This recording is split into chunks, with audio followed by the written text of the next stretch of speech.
Welcome to TNT, and indeed we shall have a most unusual TNT this week. As Lord Alfred Hayes stated, a number of unsung heroes, some of which are in a rookie status, others are certainly veterans, but it is those individuals which we will key on this week and hear their story, as opposed to the normal aspect here on TNT of the superstars that join us. Well, we'll have some unsung heroes, and Lord Alfred Hayes, climbing the ladder of success is not easy in the World Wrestling Federation. I think it's the hardest thing that any professional sportsman can accomplish in a world of sport such as wrestling, of course, I'm referring to. When I first started wrestling, I had 10 matches signed contract-wise. If I hadn't have had that contract, I would never have completed them. I would have dropped out after the first one. Well, most, of course, do after their first experience. What we would like to do in a moment is to take you to some videotape involving David Sammartino and an unsung hero, if you would. So let's take you now to the videotape footage. Wade as we begin the matchup. David going right behind Wade quickly, grabs it. Oh, look at, oh my goodness, forget about it. Whoa, my goodness. Talk about a suplex. Wade will be feeling that one for the next 567 years. That's a devastating blow to get caught with right in when the match first starts, and that's going to take a lot out of Wade. I'm not sure that he could recuperate fully from a blow like that. Although he looks like he, well, I don't know. Oh my, look at this. Sammartino with Wade now. Has him up, has him way up. What's he gonna do with him? Dumps him down on the canvas. Sammartino with Bob Wade. I can't believe he's on his feet. Off the rope, up in the air, power slam. Hooks the leg, 1, 2, and that's all she wrote. Now that's an idea of what happens with a young man trying to make his way into the World Wrestling Federation as he squares off against one of the professionals, such as a David Sammartino. We saw the suplex that I would suspect almost broke the man's neck. Yeah. And from there, sort of a body slam and a press that did more damage to the young man's head. I think there were 3 definite parts to that. Firstly, this young man stepped into the ring with a Sammartino, and he was in awe. All wrestling knowledge seemed to leave his mind. He was in awe of a Sammartino. Secondly, he suffered from that devastating suplex, and I think he was virtually out of it from there on in, because by the time he was thrown into that turnbuckle and he came out, Sammartino pressed him and then threw him, he came over. He didn't have the ability to tuck his chin into his chest, which all wrestlers do, and protect his head. He landed right on the back of his head. After that, it was finished for him. But I must compliment his courage. Yes, indeed. Very courageous individual, Bobby Wade, as well as many of the unsung heroes whom we will have with us this week. Most courageous. Let's go back, take a little closer look, if we may, at what we saw earlier on with this Bobby Wade. And look at this, Alfred.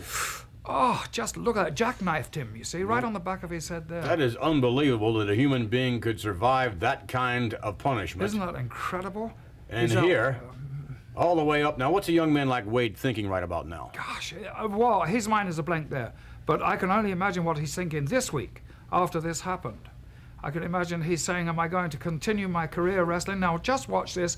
The way he throws him, and he does not get his chin tucked in right here. Here's his mistake. Look. Look. Boom! Right on his head. That is just incredible. Very much incredible, although we're going to have some incredible athletes with us, as a matter of fact. Some of the unsung heroes in the World Wrestling Federation. I know Johnny Rodz, one of the longtime veterans, is scheduled to be joining us, along with Rusty Brooks, Pete Doherty from Dorchester, Massachusetts, and a lot more. Some of the youngsters as well making their way in the World Wrestling Federation. Should be a most interesting TNT. We'll be back with our very first series of guests after this commercial message. Stay with us.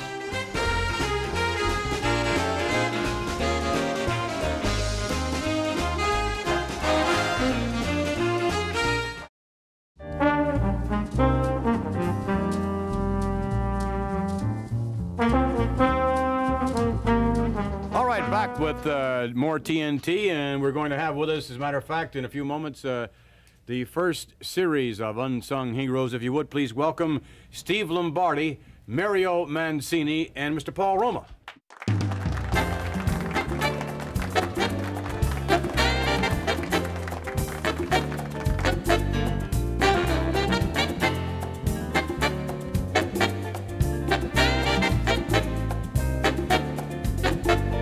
Earlier on, gentlemen, we saw a gentleman by the name of Bobby Wade wrestling David Sammartino. Mr. Wade, of course, has not had a great deal of experience. I would suggest perhaps about as much as you three have individually. And you can somewhat, I think, put yourself in Mr. Wade's shoes, can you not? What about it, Mario? Yes, I started wrestling at a very young age. I started a month after I graduated from high school. I'm 18 now, I'll turn 19 in 2 months, and it's a very tough road with the much more experienced wrestlers than I'm facing now. Well, earlier, of course, when we saw Bobby Wade, he was dumped on his head in terms of a suplex. After that, body slam. And, of course, Mr. Wade not having enough experience, or perhaps he was out, really, and didn't have all his wits about him when after the suplex. Would you care to comment on that, Paul? Well, basically, that's, you know, if you can't shake it off, you lose it. And it's very hard to come back after being suplexed. You lose your sight, your balance, and an experienced wrestler will take advantage of that and pin you. We talked about one other thing, too, as well, Steve, and that is the intestinal fortitude that it took for Mr. Wade, as well as we have seen the three of you fellows as well, continue a match after being overpowered or whatever. It takes a lot of guts out there, does it not? Well, it's not easy. If it was easy, anyone could do it. You just got to keep coming back. If you love the sport, if you love it with all your heart, you're just going to keep coming back. All right, what we'd like to do is to, for the benefit of some of the fans out there who are not familiar with your individual wrestling skills, we'd like to take you to some matchups involving all three of these individuals. Let's go to the tape. Steamboat locking up again with Lombardi. Test of strength here. Steamboat steps over, and again, and a drop kick. And I think Lombardi is wondering, what does he have to do to get back in this match? I'm afraid there isn't too much he can do. He's a truly a great one. Now that's what you don't want to mess around with Steamboat, because if you make him angry, he'll get nasty on you real quick and go to the karate. Knows it well. He prefers to wrestle, but if you want to get rough in there, he'll meet you your way, and he'll do a good job at that.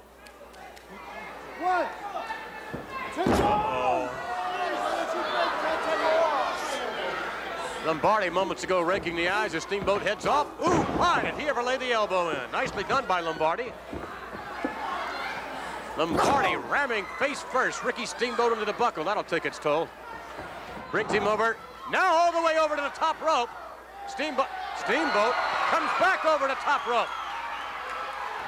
Drop kick into the chest. And again. Over the hip, Ricky Steamboat maintaining control. Just when Lombardi thought he had things right where he wanted them. Lombardi off the rope, Steamboat. Steamboat out on the apron now. Going up to the top rope, spins around, Steamboat, the fine body press. And a 3 count. He really has. So far we haven't seen it because so far it's also a no contest against Mancini, but this man can move. He is known not only for size, but for how big he is, how well he can move. Listen to Jimmy Hart. Ooh, my. From the looks of things, I think it's pretty safe to say that Mr. Bundy does not like taking any prisoners. No, I don't think so.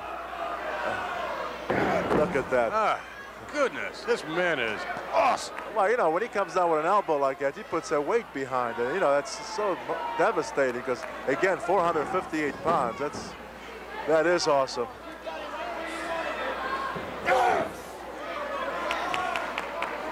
Mancini, no relation to Boom Boom. It's the only booming in there right now is from, oh, look at that! Bundy, as in King Kong, making mincemeat out of Mancini in the 3 count, and it's over. Paul Roma. Ooh, wow, sliding him right off the knee. Terrible slam right on top of his knee, and Roma's feeling that one. Right now, Roma's hurting. This Roma's a fine-looking athlete, too, a very good athlete. Except that right now he's against a very strong and vicious Beefcake, and he's not doing too well. I'm not too sure anyone would do real well against the likes of Brutus Beefcake. Beefcake with an uppercut, and Roma down to the canvas again. You know, Vince, I saw Beefcake, as you have, of course, not numerous times before he ever teamed up with Valiant. He wasn't nearly as vicious and aggressive as he is now, ever since Valiant started managing him. Excellent point. Johnny Valiant has really turned Beefcake into a monster. Blocked by Roma. Roma takes over Beefcake. However, Beefcake just like that with a rake in the face and right back in control. Johnny Valiant looking on attentively. Roma against the rope. Beefcake sets him up. Off. No, leapfrog by Roma and off. Wow, Roma ran into that knee.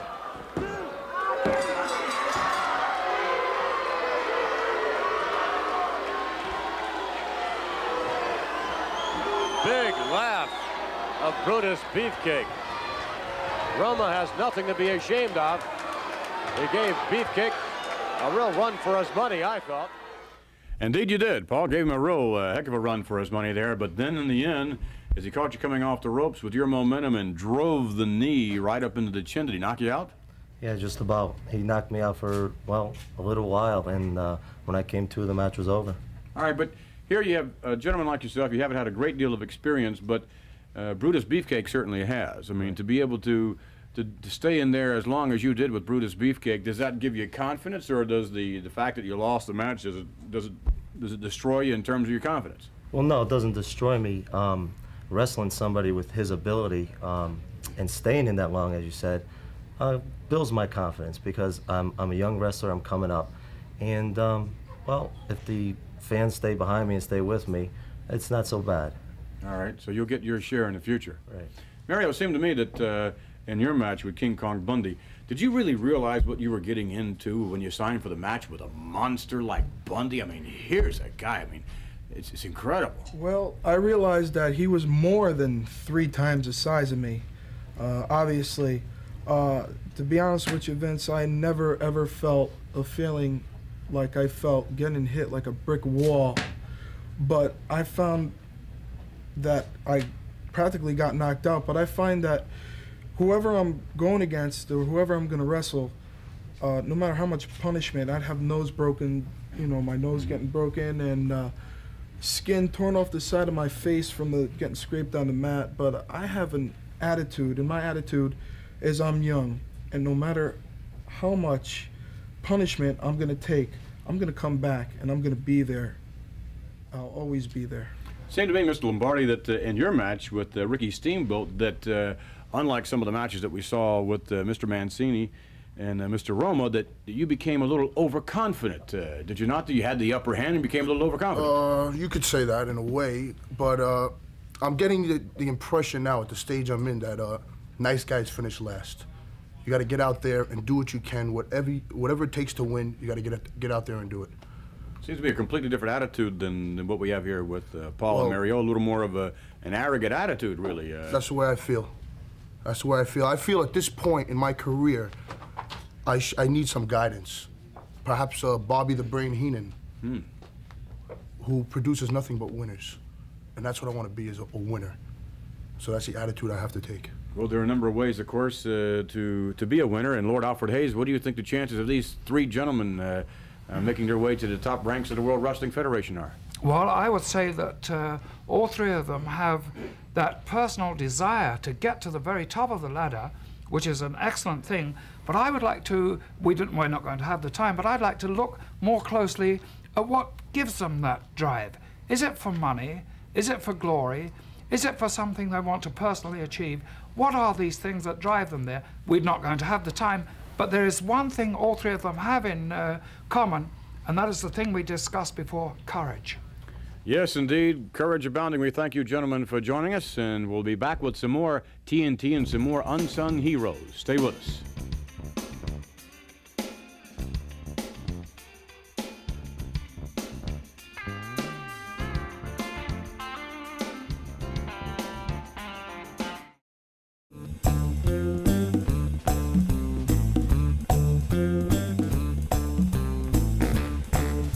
Back with more TNT in a moment. We'll be joined by three more unsung heroes, Jim Powers, along with Rusty Brooks and Jose Luis Rivera. Would you welcome them, please?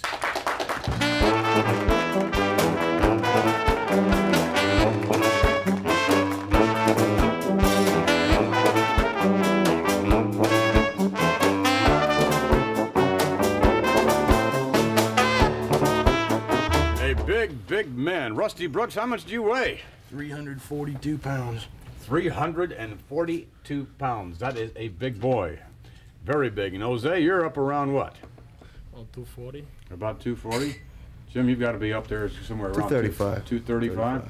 Put together, I like those arms over there. Man's been working on his arms. I try to get in the gym a lot. I'm sure you do. But Rusty, you've been working on everything. I used to play football as a lineman at North Texas State. You played... We worked upper body. Right. In that state. Been North wrestling. Texas State?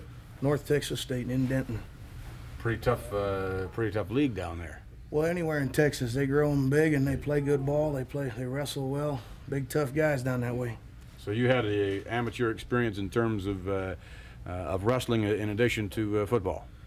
Yeah, a little wrestling too, mostly football. Mm-hmm. From there, I went on to professional wrestling, which I've been doing approximately 4 years now. And where do you think you are in terms of where you want to be? Well, I feel like I'm about this much away from getting up to where I want to be. I don't like to be considered in the same class as these two gentlemen here who obviously have a long way to go. Well, I don't know that. I mean, I think that's a pretty good class to be in. Jim Powers, of course, really coming into his own, but has not been wrestling very long at all. But certainly Jose Luis Rivera has been wrestling a long time and certainly had his share of victories. I mean, well, I feel like if you people, these people in this WWF would put me in with anyone of these two gentlemen, my record would improve incredibly. It would. Well, I believe so. The first time I come up here, I get stuck in the ring with this 7'4" geek you call a giant. Why don't you put me in with him? Well, perhaps that's a good point. What about, you seem to be making it relatively well on your own, but earlier on, one of our guests had mentioned that perhaps Lombardi, as a matter of fact, had mentioned that he was looking for someone to handle his career, much like a Bobby the Brain Heenan. Would that assist you, you feel? Or? Oh, I feel immeasurably. Bobby Heenan's record speaks for itself. I think I could improve his record quite more. So you feel that you're just waiting for a break, an opportunity, or someone that Oh, yes. Oh, definitely. With the proper management, I think I could go all the way to the top. All right, no problem. Rusty Brooks commentary. We're going to have some commentary from Jose Luis Rivera and also from Jim Powers. But right now, let's take you to some videotape footage of all three of these individuals in the squared circle in action. Let's go now to the videotape. What appeared to be a glancing blow was perhaps more as Powers caught Valentine in the back of the head with a roundhouse kick. That stunned Valentine.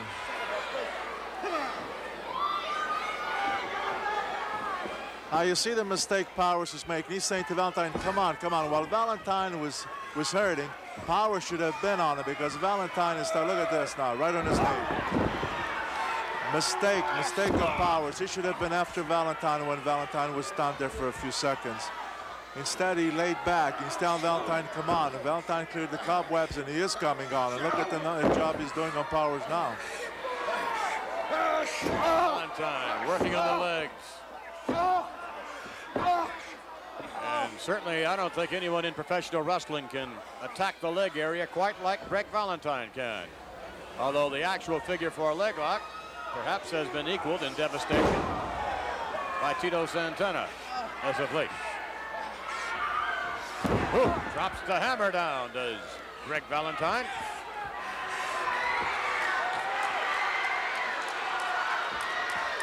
Elbow into the lower abdominal area. Valentine now spinning around, trying to go for the figure four leg lock, has it down and cinched in. And Powers wasting no time in submission. And Brooks. Oh, now nice reversal. I think it'll take some time for JYD to figure out the legs of Rusty Brooks, maybe not. Well, I think he came in, he's a little more serious. Usually he looks at an opponent and he kind of figures what he can do, and he likes to kind of have a little fun in there. But with this guy, he seemed Brooks' side. He came in a little more serious, and right off the bat, I think he's, whoa, I thought he was going to get him there. It would have been kind of quick.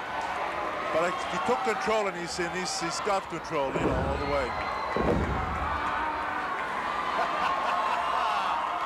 The dog wants a little more action here. And I think Rusty Brooks is still smarting from the headbutts, but this will take its toll on the dog, I thought. The dog trying to set up 340-pound Rusty Brooks. Here we go, collision. Oh!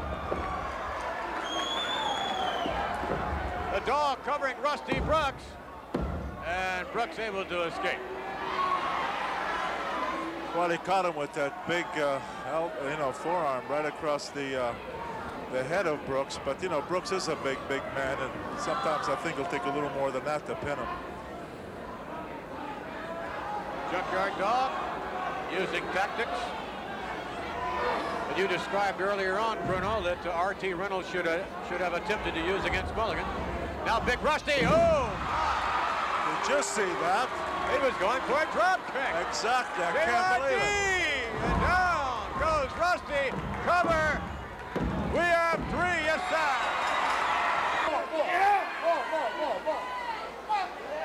Ooh.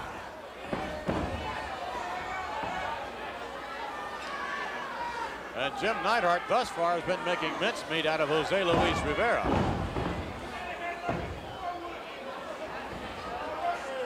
Neidhart backing off.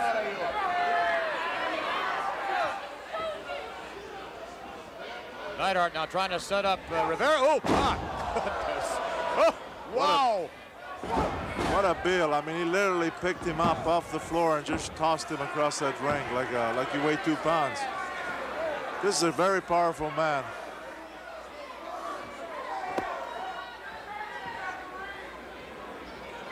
Neidhart, the anvil, they call it. Off the rope. Ooh, my with a forearm.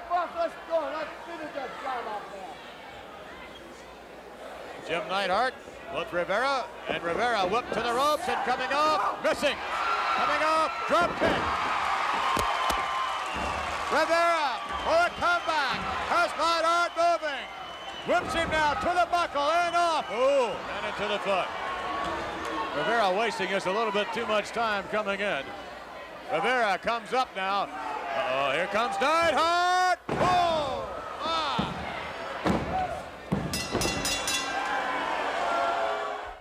That Anvil Neidhart is a big, tough monster, is he not, Jose? It's a tough one, yes. Tough contender. When he threw me down with that suplex that he gave me, Speak up a little, man. you take it easy, okay? You do your speed, let me do mine. So it's they come off a little bit, and that's catch you out for a little while, so you have to recuperate again sometime. Mm-hmm. Let me ask you, many individuals have a wrestler or an athlete in whatever the field may be that they attempt to pattern their style of wrestling after, or baseball, whatever it may be. Is there any one individual in professional wrestling in the past that you've attempted to pattern your style after? Well, we got Pedro Morales, one of them. You find that humorous, Rusty? Well, you got a has-been and a never was. A has-been Pedro Morales and a never was? Well, how many years has it been since you've seen Pedro Morales? Well, good Lord. The man was a world heavyweight champ. How many years ago? Yes, but he's still on action right now. You will see him. Well, back you very can call soon. it that. I don't. Well, that's We your see things opinion. different, Somebody got partner. a I don't different know. opinion on. I'll tell you, partner, we see things different, that's all. Jim, how do you see things? We saw you in there with a real tough competitor. They don't get any tougher than Greg Valentine. Well, he is the Intercontinental Heavyweight Champ, and that does speak for itself. The way I look at it is every time I get in the ring with somebody like that or of that caliber, I learn. And I'm still a learning stage. I'm sure my time will come. Well, a victory, I would think, what do you think about before a match like that? I mean, to me, that would be a great opportunity in your shoes. I mean, here's Valentine, as you said, as a champion, and it's not a title match, but a victory over him would really, in a non-title match even, would really catapult your career, would it not? Absolutely, absolutely. And nervous. You're definitely nervous before a match like that. But you do the best you can. Jose, let me ask you, in terms of motivations, other than the fact that you enjoy the physical contact, what other motivations are there? I mean, certainly there's a monetary motivation. You look forward to the payday after winning or even participating in a match. And I think there's a certain amount of glory involved as well, should you be victorious. What's the primary motivation you feel for you? It's a little everything, you know. You got the side of the money, it's a good pay. And the side of the victory, if you get some victory, that's the glory. Everything include everything together. So. Mr. Brooks, what's your motivation in terms of... Strictly money. Always money. Strictly money? Absolutely. What else is there? Money, championships? You don't get a certain... You gotta have a little bit more of a drive from inside. Well, you know, your drive don't seem to be doing you too good, partner. You know, I think you ought to just sit on the end down there and be quiet. That's his opinion, though. Vince, just as a point, could I interpose? We saw a very different attitude displayed by Rusty Brooks as from Jose Rivera, and it is showing right here in the studio. Rusty Brooks is absolutely so confident of himself. I'm afraid that gets him into trouble. And I believe that if Jose Rivera could have some more confidence, he could be an absolute top liner now. He has all the skills. He just lacks that tiny bit of confidence. I think we saw that in their matches. We're definitely seeing it here. And as for Jim Powers, he definitely has a future. I've seen you wrestle. I don't think you got much room to talk. I remember you. Well, your career doesn't say much for itself right now. I'm doing just fine. I'm just a step away. All right, just Time will tell. Just a step away from stardom, perhaps, as far as... nothing. It is just a step away. Guaranteed.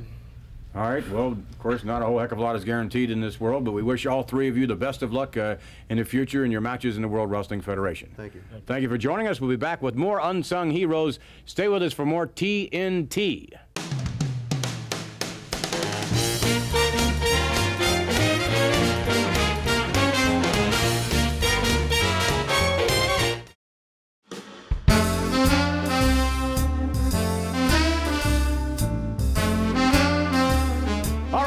A number of unsung heroes thus far on TNT, most of whom, with the exception of maybe Rusty Brooks and to a certain extent Jose Luis Rivera, have not had a great deal of experience.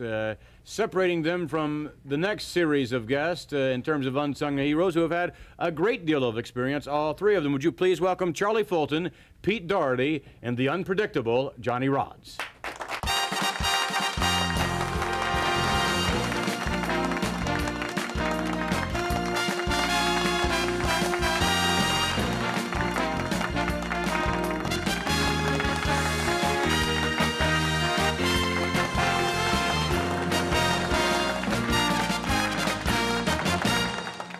Sit down, gentlemen, if you would, please.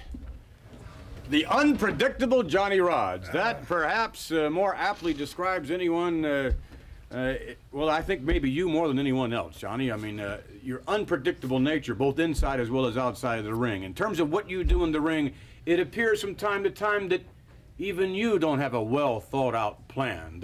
Do you know who gave me the name Unpredictable? Oh, I haven't a clue. Who gave you the name? Ah, you don't know. You did. Really? You didn't even know that. But that is you, Mr. Rodz, is it not? The one and only.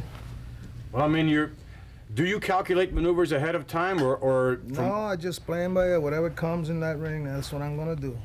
And that goes with the opponent they give me. If he's rough, I'm rough. Whatever he's got, I have. Whatever happens, that's it. Well, now, on the other hand, Pete Doherty, generally speaking, you're much more predictable. I mean, we can...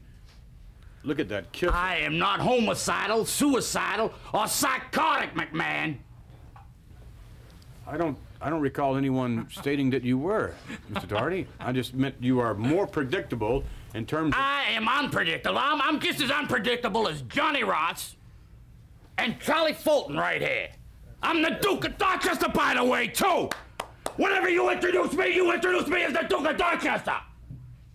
I work hard for that title, and I want it. The Duke? The Duke of Dorchester, baby. You earned it already. I came all the way from the dukedom to get to here. Mr. Doherty, get a hold of yourself. And you call me I got a hold of myself. I am not suicidal, homicidal, or schizophrenic. I'm just as sane as he is, and a guy on the end. Thank you. All right, what we would like to do is, and we'll come back and have a little chit-chat with Charlie Fulton as well, all three of you gentlemen in individual competition. Pete Doherty, Charlie Fulton, and Johnny Rodz. Let's take you now to the videotape footage.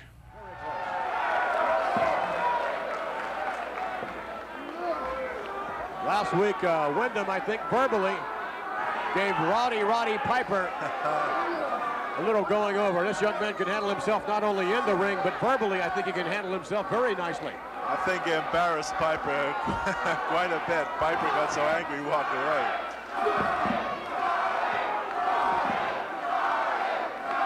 For the benefit of those who missed it, last week Piper was taunting Barry Wyndham. Wyndham retaliated by saying that, in fact, he would invite Piper down to our Texas barbecue, but if he did, he'd be the only gentleman riding side saddle, something to that effect. That's exactly what he said. And Piper didn't like it. Off the rope now, Charlie Fulton. Ooh, bah, Wyndham. Really giving him what for.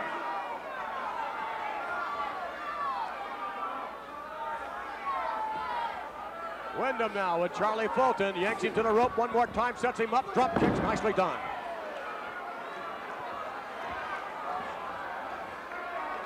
And look out, yes. Cover by Wyndham. And a 3 count.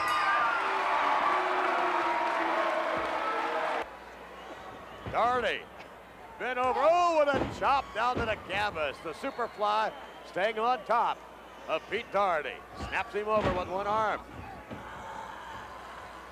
He can really electrify wrestling fans all over the world.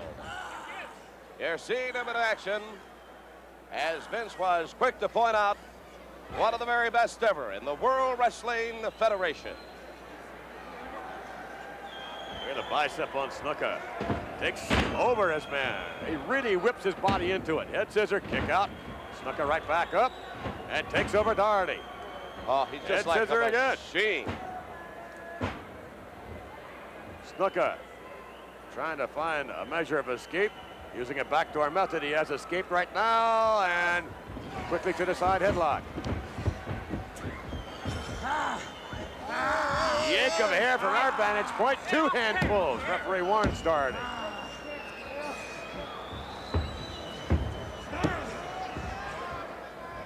Up goes Doherty, slap to the canvas. Snuka backs off to the rope. Oh, down into the head. Snuka. Oh, look at here. Goes up now, look at this. Oh, another headbutt. Referee has not counted, finally 2 and gets the 3rd count. Boy, nice reversal by Roth, another reversal by the Hulkster. Not across the arm.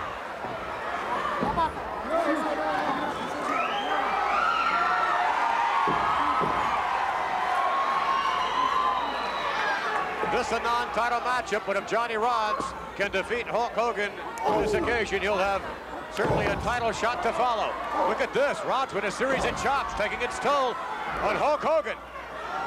Break in the face, and the referee warning of a possible disqualification. Rodz on the ropes. Now what's he gonna do? Hulkster standing up, and takes a tremendous forearm to the back of the neck. Johnny Rodz now. Oh my! With a headbutt covering Hulk Hogan too, and a big kick out by the Hulkster.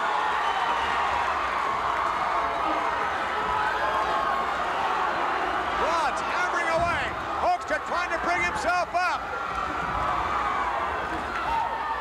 Hulk Hogan hammering another right hand. Johnny Rodz whipped to the rope. Look out, here comes the monster. Oh my! Hulk Hogan dropping the elbow on Rodz. To the rope now, and off 302 pounds across the chest. 2 and a victory at 3. Johnny Rodz against Hulk Hogan. You certainly had your moments in that matchup. Very close encounter. Yes, I did. And I tell you, I was this close from being the champ. It wasn't called a title match, but you see how slow that referee was there. Good point. The referee cannot always be in the proper position. But Charlie, we saw you in your matchup with Barry Wyndham, a seesaw matchup back and forth. We've seen you in individual competition as well as tag team competition. Which do you prefer, tag team or individual? I prefer individual competition myself. Just as you know, as you seen that match with Barry Windham, you know, it was a give and take match back and forth.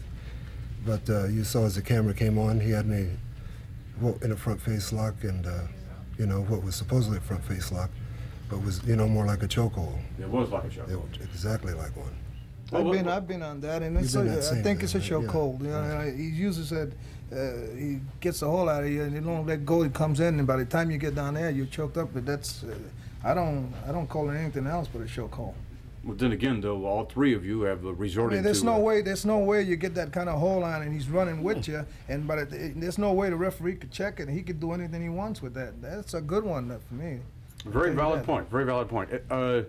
If you were really gonna show tribute to the unsung heroes of this business, why did you show that piece of junk there where the man obviously cheated?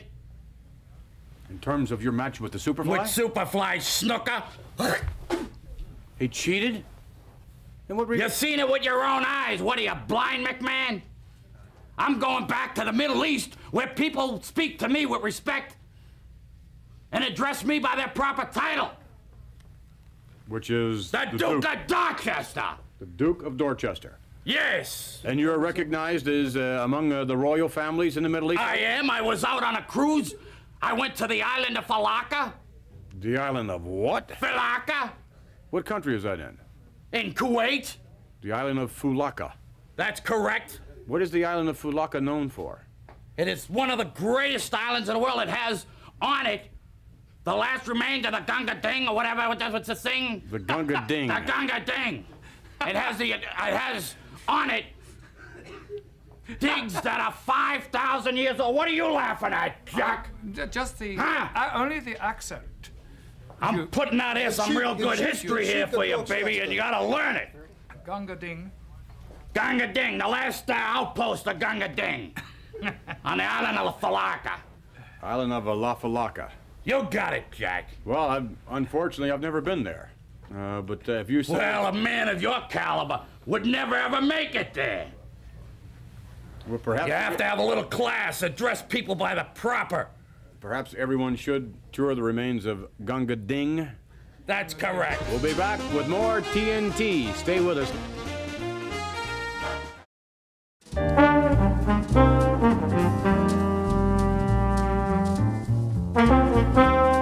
For the benefit of our unsung heroes that have joined us thus far here on TNT, we have a little bit of a surprise and a special little something for them. We will be joined with them in a most unusual cafe. With that in mind, let's take you to the MC, if you would, Mr. Howard Finkel.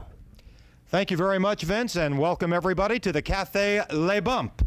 And now, let us have a warm TNT welcome for Crusher Comic.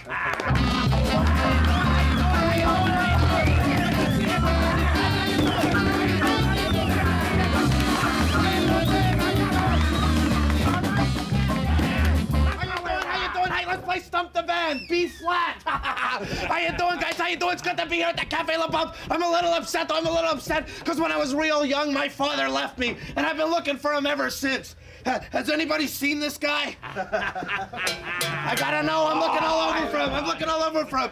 Welcome to the Cafe Bump. We're getting a giveaway tonight for you, Mr. They should call you Mr. Predictable because you always lose. No, I'm kidding. Hey, come on. I don't need this. We got for you guys. Johnny, baby. We got. It's a nice outfit there, Johnny. Someone is a Volkswagen go without seat covers. We got souvenir matches tonight. There you go. What a bummer. There you go. I've been all over the place. I've been shopping at the TNT gift shop. I just got a Roddy Piper Rubik's Cube. I got it down to 4.5 minutes now. Why don't you try it, Duke? Wait, I'll mix it for you. Give it a try. Hey, Duke, nice beard. You look like an armpit with eyes. Hey, Johnny, look what I got. Puerto Rican Hot Wheels.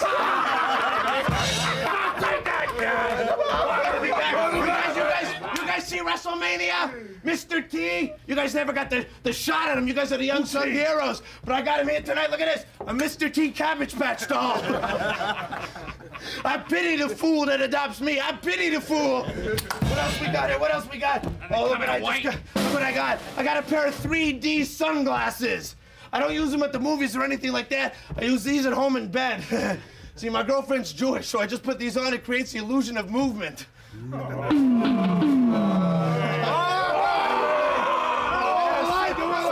Hey, Johnny, when your IQ hits 60, sell.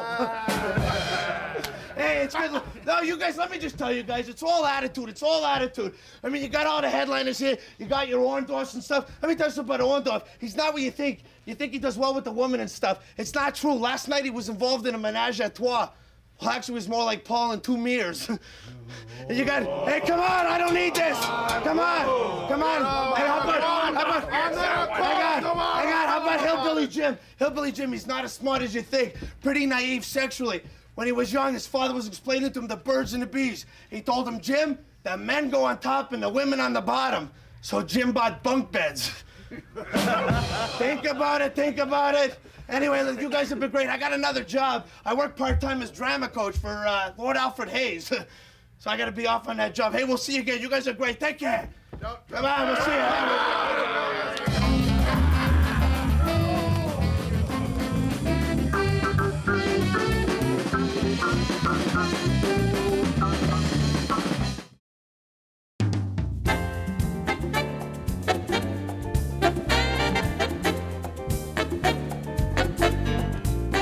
And now, ladies and gentlemen, would you welcome once again Crusher Comic.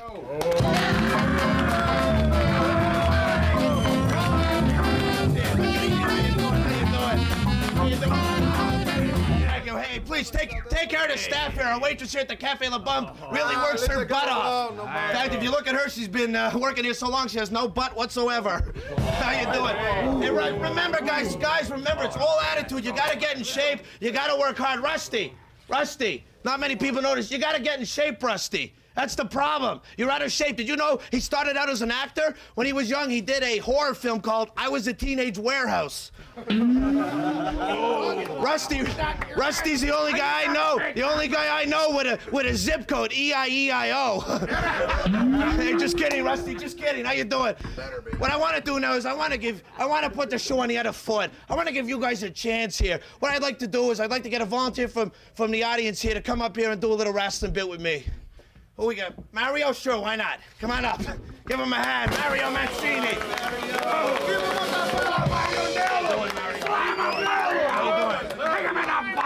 Hey, Mario. Shut up. Hey, Mario. These are you might have tools. Yeah. Boy, living proof that cousins marry, huh? Right here. These lapels are a little wide. What did you need? Runway clearance to get here? All right. How we doing? All right, what we're gonna do is we're gonna do a little demonstration here, wrestling. I'm gonna give you a chance. I saw the clips before, your matches and stuff. And what have you ever been involved in a chain match? No. Okay, what we're gonna do is we're gonna have a chain match like you've seen many wrestlers do. What happens here, Mario, is I fasten myself. Mario, hang him! Yeah. Tighten it up, Mario. And what you do is you go to this. Unfortunately for you, Mario, you don't benefit from a collar like I do. But that's life watch in the him, big Mario, city. watch him. Hey, right. please, Mario. All right, Mario, hang on. All right, Mario, we'll do this, no problem here. There we go. On, Mario, all right. Get your first win. Not a chance, Mario. All right, now what I need you to do is sort of initiate the action here, and then we'll get into the fight. You want me to make the first move? I want you to make the first move, all right, Danny Terrio? Mario, knock him out. Oh, that makes me mad, Mario. There's only one way to settle this. There's only way to settle this. Rock'em sock'em robots to the finish. All right, Mario, this is the way we're gonna do it. This is the way I like to do things. Mario, go. Come on, Mario, come on. Come on, Mario. Come on. Mario, you didn't have a chance. I glued my guy's block down with crazy glue. Hey, Mario, thanks a lot. Give him a hand. You've been fun, Mario.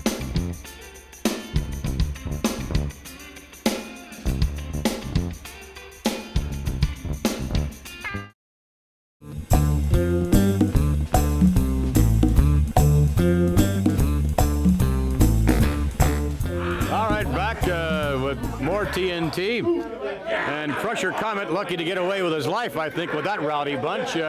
We certainly invite you to join us next week for more TNT. The festivities are still going on in Cafe La Bump.